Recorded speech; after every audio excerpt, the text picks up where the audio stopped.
इस समय ना बाजार में निवेशकों की अग्नि परीक्षा है।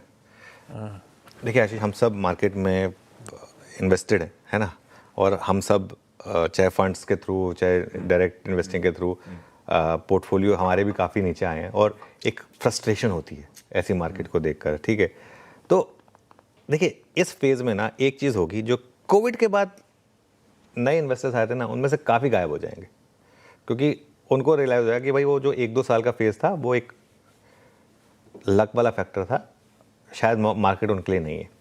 मगर ये ऐसे भी स्टॉक्स हैं जिनमें वो रेट कभी वापस नहीं आएंगे। आप उन ऐसे स्टॉक्स में फंसे हुए जो कभी रिकवर होंगे ही नहीं, मान के चलिए।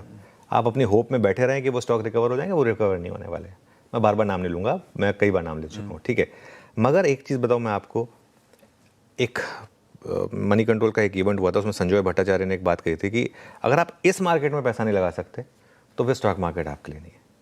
पैसा लगाने का मौका आपको ऐसी मार्केट में मिलता है। अभी मेरी बात बहुत लोगों को बुरी लगेगी, चुभेगी, कहेंगे कि आप दे दो पैसे, आप लगा लो, है ना, ऐसा है।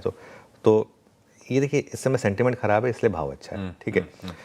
मगर आपका अगर ट्रेडिंग का नज़रिया है ना, गिनती के 20-30 स्टॉक है जहाँ पर पैसा बन रहा है, उन्हीं 20-30 स्टॉक में रहिए, उन्हीं को बाय ऑन डिप्स करिए।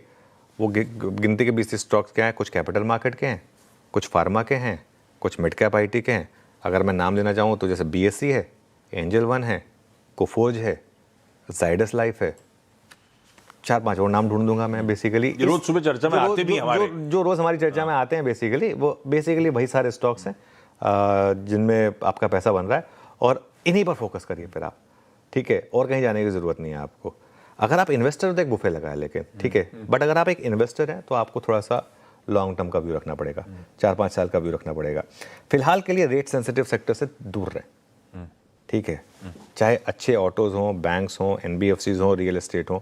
अगर आप मार्क टू मार्केट लॉस नहीं देख सकते, और अगर आप ये आज डालकर पैसा कल कमाना चाहते हैं, इन स्पेसेस में नहीं बनेगा पैसा कुछ समय के लिए।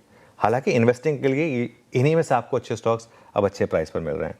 अभी के लिए मिड कैप आईटी, और हमने मिड कैप आईटी की लगातार बात की, 3-4 दिन से मिड कैप आईटी पर हमारा पॉजिटिव व्यू रहा है।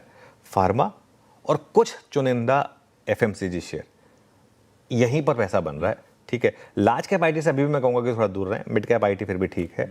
और अगर आप ये इतना रिस्क खुद नहीं ले सकते तो एक अच्छे फंड मैनेजर को पैसा दे दीजिए, वो आपका काम कर देगा। और इस बाज़ार में एक चीज़ जो ना करें, पैनिक में अपने अच्छे शेयर ना बेचें, क्योंकि फिर वो आपको बाद में रिग्रेट होगी।